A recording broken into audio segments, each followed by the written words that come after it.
বিসমিল্লাহির রহমানির রহিম। স্বাধীনতা প্রিয়, গণতন্ত্র প্রিয় দেশবাসী, আসসালামু আলাইকুম। 5ই আগস্ট, আজ থেকে ঠিক 1 বছর আগে 2024 সালের এই দিনে ফ্যাসিস্ট বাংলাদেশ ছেড়ে পালিয়েছে।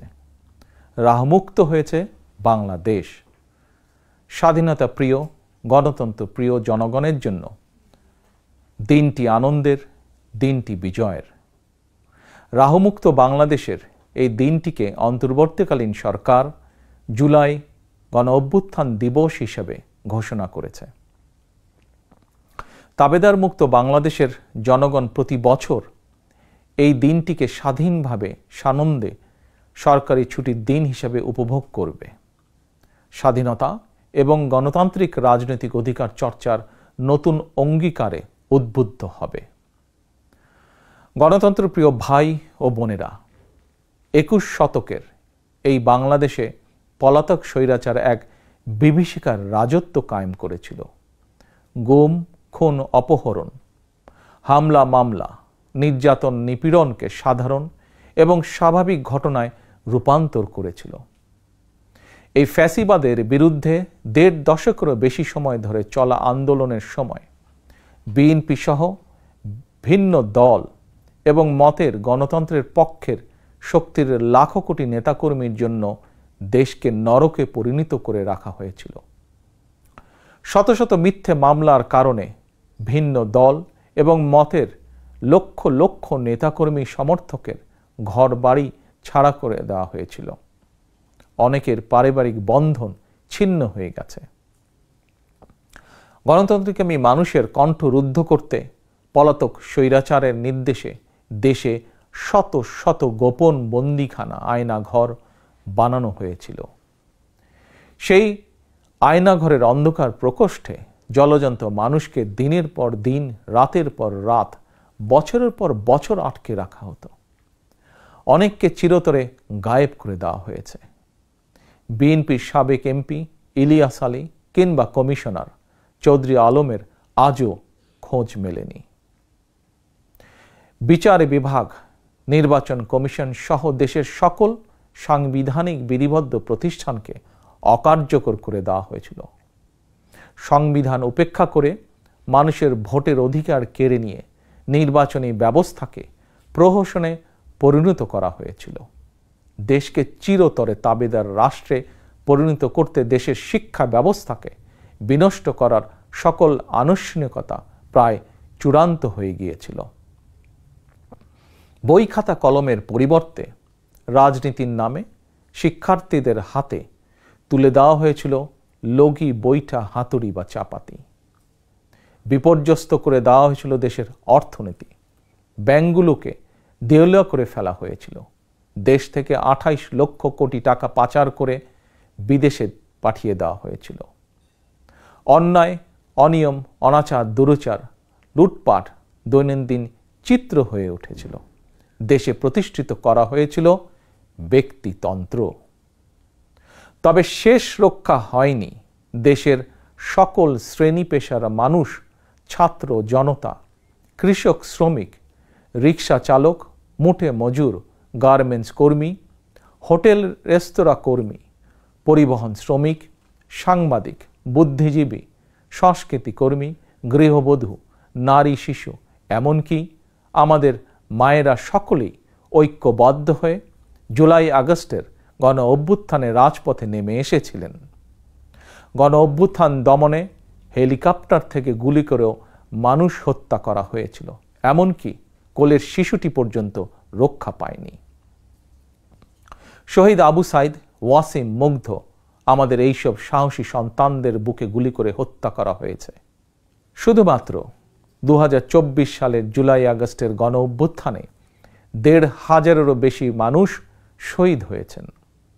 ছাত্র জনতা, কৃষক, শ্রমিক, নারী, শিশু, বৃদ্ধ, সাংবাদিক, শ্রমজীবী, পেশাজীবী, ফ্যাসিস্টের গুলির নিশানা থেকে কাউকেই রেহাই দেওয়া হয়নি। এই অভ্যুত্থানে আহত হয়েছেন কমপক্ষে 30,000 মানুষ। হাত পা, শরীরের অঙ্গ প্রত্যঙ্গ হারিয়ে আমাদের শত শত সন্তান শত শত ভাই ও বোনেরা চিরতরে পঙ্গু হয়ে গিয়েছেন, কিংবা চোখ হারিয়ে আজীবনের মতন অন্ধ হয়ে গিয়েছেন বহু মানুষ। এজন্যই আমি বলি, 1971 সাল ছিল স্বাধীনতা অর্জনের যুদ্ধ, আর 2024 সাল ছিল স্বাধীনতা রক্ষার যুদ্ধ। 1971 সালে শহীদ মুক্তিযোদ্ধাদেরকে বাংলাদেশ ভোলেনি। 24-এর গণ অভ্যুত্থানে শহীদদেরকেও বাংলাদেশ ভুলবে না। 71 সাল থেকে আজ পর্যন্ত দেশ এবং জনগণের স্বাধীনতা অর্জন, স্বাধীনতা রক্ষা, স্বৈরাচার এবং ফ্যাসিবাদে বিরোধী আন্দোলন, গণতন্ত্র পুনঃপ্রতিষ্ঠার আন্দোলন, এভাবেই ইতিহাসের প্রতিটি বাঁকে বাঁকে লাখো মানুষ হয়েছেন শহীদ। আজকের এই দিনে আমি আবারও সকল শহীদদের অবদানকে শ্রদ্ধাভরে স্মরণ করছি। আহতদের দ্রুত আরোগ্য লাভের জন্য আল্লাহর দরবারে প্রার্থনা করছি। প্রিয় দেশবাসী, দেশ এবং জনগণের স্বাধীনতা এবং অধিকার প্রতিষ্ঠার জন্য নিজের জীবন বিলিয়ে দিয়ে শহীদগণ আমাদেরকে ঋণী করে গেছেন। এবার শহীদদের প্রতি আমাদের ঋণ পরিশোধের পালা। শহীদ পরিবারের কাছে সমগ্র বাংলাদেশ ঋণী।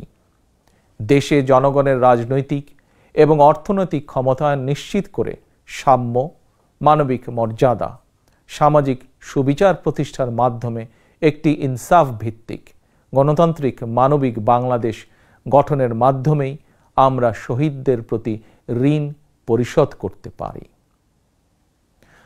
স্বাধীনতা প্রিয়, গণতন্ত্র প্রিয় ভাই ও বোনেরা, একটি গণতান্ত্রিক বাংলাদেশ প্রতিষ্ঠার প্রথম এবং প্রধান রাজনৈতিক উদ্যোগ হচ্ছে জনগণের সরাসরি ভোটে জনগণের প্রতি দায়বদ্ধ, জনগণের কাছে জবাবদিহিমূলক একটি রাষ্ট্র এবং সরকার প্রতিষ্ঠা। জনগণের কাছে দায়বদ্ধ একটি সরকার প্রতিষ্ঠার জন্য বর্তমান অন্তর্বর্তীকালীন সরকার কাজ করছে। প্রিয় ভাই বোনেরা, বিগত 1.5 দশকের ফ্যাসিবাদী আন্দোলনের সঙ্গে স্বাধীনতা পরবর্তী 3-3.5 বছরের সময়কাল ছাড়া আর কোনো শাসনামলের তুলনা চলে না।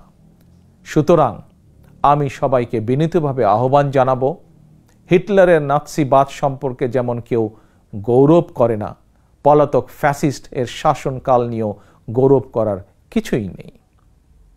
ডাকাতি করে কিছু সম্পদ চ্যারিটি করলেও জনগণের চোখে ডাকাত যেমন গ্রহণযোগ্য নয়, তেমনি অন্তর্বর্তীকালীন সরকারের ব্যর্থতা খুঁজতে গিয়ে কৌশলে পলাতক ফ্যাসিস্টদের পক্ষে সাফাই গাওয়াও তেমন গ্রহণযোগ্য হতে পারে না।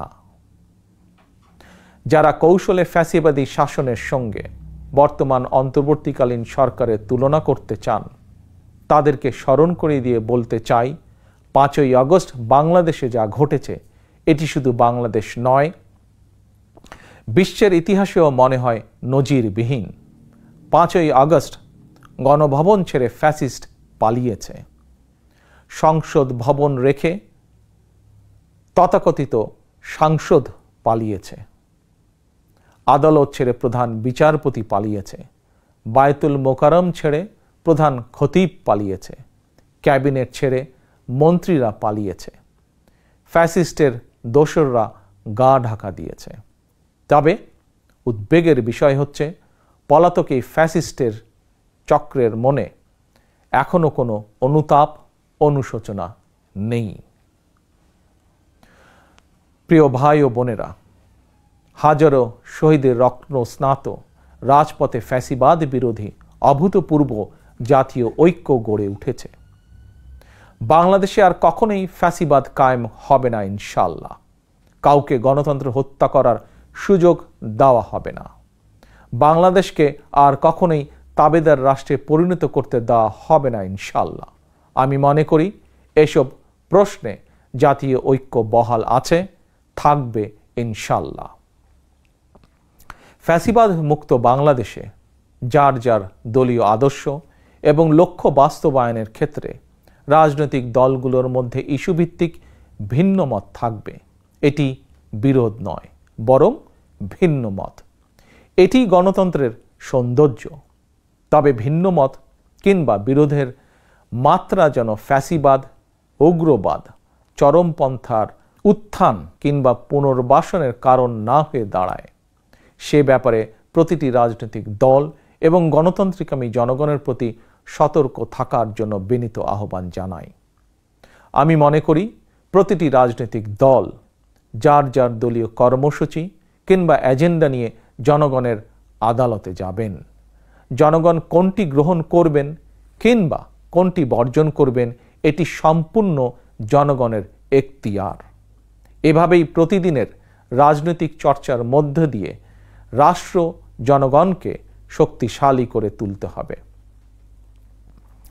প্রিয় ভাই ও বোনেরা, স্থানীয় সরকার থেকে আরম্ভ করে জাতীয় সংসদ পর্যন্ত প্রতিটি স্তরে জনগণ যখন সরাসরি নিজের পছন্দের প্রার্থীকে নিজের ভোট প্রয়োগ করে প্রতিনিধি নির্বাচন না করবে, সরকার গঠন কিংবা সরকার পরিবর্তনের ক্ষমতা অর্জন করতে না পারবে, ততদিন পর্যন্ত রাষ্ট্র এবং সরকারে জনগণের ক্ষমতা প্রতিষ্ঠিত হবে না।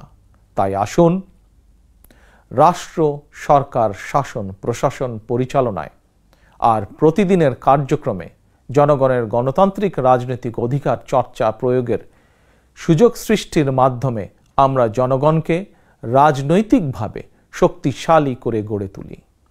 জনগণকে শক্তিশালী করে তুলতে না পারলে শেষ পর্যন্ত কোনো কিছুই শক্তিশালী এবং টেকসই হবে না।